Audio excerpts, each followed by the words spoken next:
Welcome back to the channel, everybody. If you're a faithful subscriber, I'm glad you're here. If you're new to the channel, welcome. In this video, we're talking about the Asus Zephyrus G14 versus the Razer Blade 14. Two Ryzen 9 5000 series processors, one with the HX classification and one with the HS classification.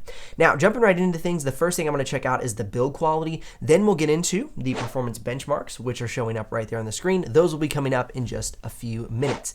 Diving right in, first and foremost, let's talk about build quality. I think overall, the experience of the Razer Blade 14 is top-notch and actually kind of outshines the Asus Zephyrus G14. But the Asus Zephyrus G14 has its own pros, and we'll get to that in just a moment. First and foremost, the experience on the keyboard deck, upward-facing speakers, and the fantastic, quiet, slightly larger trackpad on the Razer Blade 14.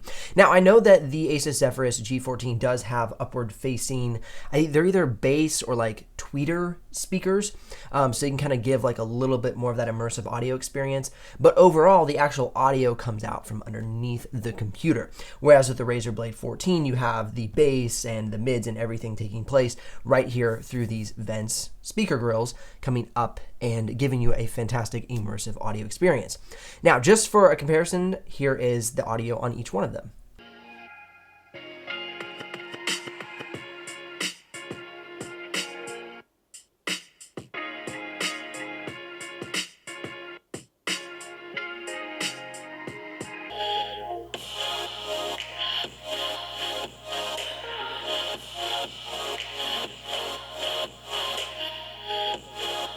Now, one standout feature for the Razer Blade 14 is it does have a webcam where the Asus Zephyrus G14 does not. Here's a quick sample of that webcam. Webcam, as always, is okay. 720p. It seems to want to contrast towards more darker tones.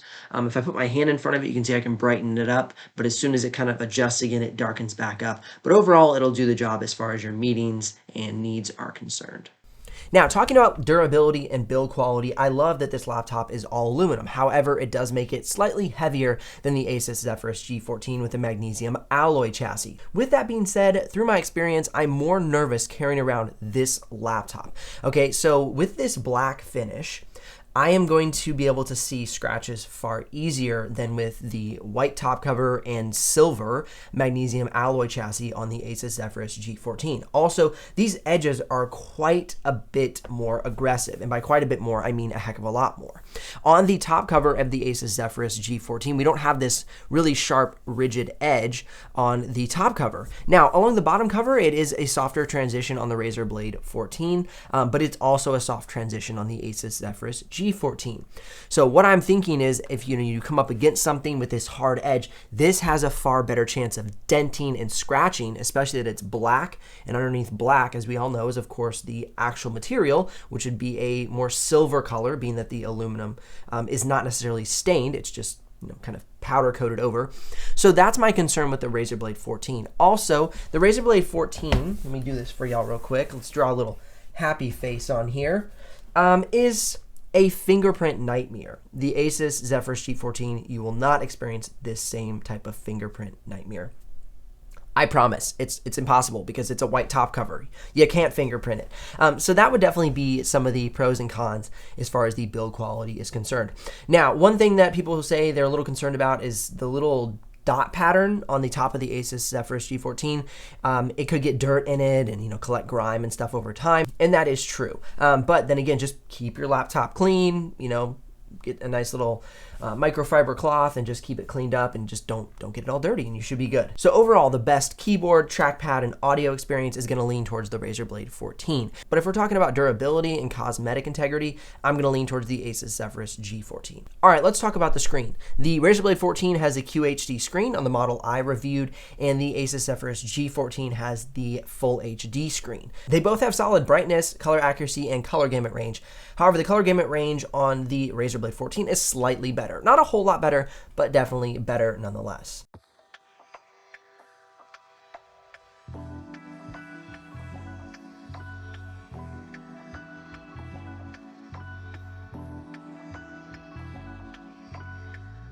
As far as the ventilation is concerned, the Zephyrus G14 is going to have more vents. There is vents, of course, on the Razer Blade 14. However, it is really just focused on the bottom cover and along the back panel of the chassis. Whereas on the G14, you have substantially more ventilation. Now, how does the ventilation and the CPU differences overall affect the thermals? And that is probably one of the biggest reasons I'd lean you towards the Zephyrus G14. The Razer Blade 14 reaches 92 degrees Celsius stabilized during the 4K export, whereas the Asus Zephyrus G14 stabilizes at 72 degrees Celsius, so it is substantially cooler. Now do note the TDP on the Asus Zephyrus G14 with the HS series processor is 35 watts, whereas on the Razer Blade 14 with the HX series processor, it's 45 plus watts. So it is already expected to run at hotter temperatures, and it can sustain those temperatures, but as far as the user experience is concerned, I don't like my laptop being hot. It's just straight up uncomfortable. So if we're talking about from a preference standpoint, it is more uncomfortable to be editing and working on a laptop that's hot, really has the fans ramping up and just getting pretty aggressive, versus a laptop that's running slightly cooler and has the fans at a lower noise decibel limit. As far as the noise is concerned, you can see the exact decibels coming up on the screen for the Razer Blade 14 and the Zephyrus G14. Now, let's get right into the performance benchmarks. First and foremost, Cinebench R20 and R23.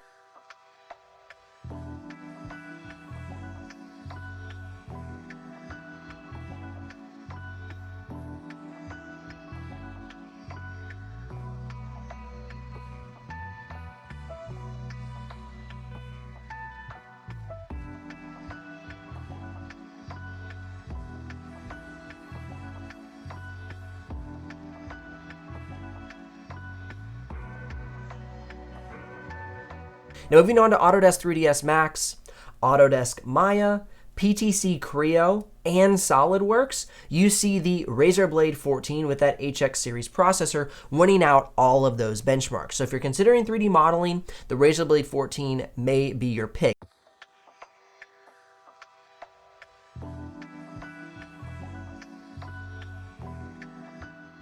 In After Effects, you're going to see the Razer Blade 14 again beating out the G14 by about 30 points. As we move down to the render, however, we're going to see the Zephyrus G14 step it up a little bit, but they're basically neck and neck for the render in After Effects. Moving on to the 4K export benchmarks, we can see that the Razer Blade gets a slightly faster exports, but overall they're very similar. Regarding 4K playback, you're not going to have an issue with either one of these laptops at full quality 4K playback. They both have 0 dropped frames. If you're considering a Photoshop laptop at 16 gigs of RAM, the Razer Blade 14 beats out the G14. However, I will note that if you go ahead and upgrade the single RAM slot in the Zephyrus G14 to a 32 gig stick, you can get 921 points at 40 gigs configuration. However, you cannot upgrade the Razer Blade 14 at all. The RAM is soldered to the motherboard. So the RAM upgrade on the G14 is possible where it is not possible on the Razer Blade 14. Punch for punch, they're great laptops. However, this laptop is around the $2,200 range, whereas the Asus Zephyrus G14 is around the $1,600 range. Now, if you want to know the exact pricing and availability, or if you're ready to make a purchase, you can head down in the description below and click one of those links and check that out. Now, if you do make a purchase, we'll get a small commission, but at no extra cost to you. But of course, that's what keeps this channel alive and the helpful content coming your way. If for me personally, I would lean towards the Asus Zephyrus G14. It's a little more budget friendly, still has great performance, and it's got excellent build quality. Links if you're ready to make a purchase. Like I said, likes if this video has brought you some value, and subs if you don't miss out on the future uploads. I'll see you guys here in the next video.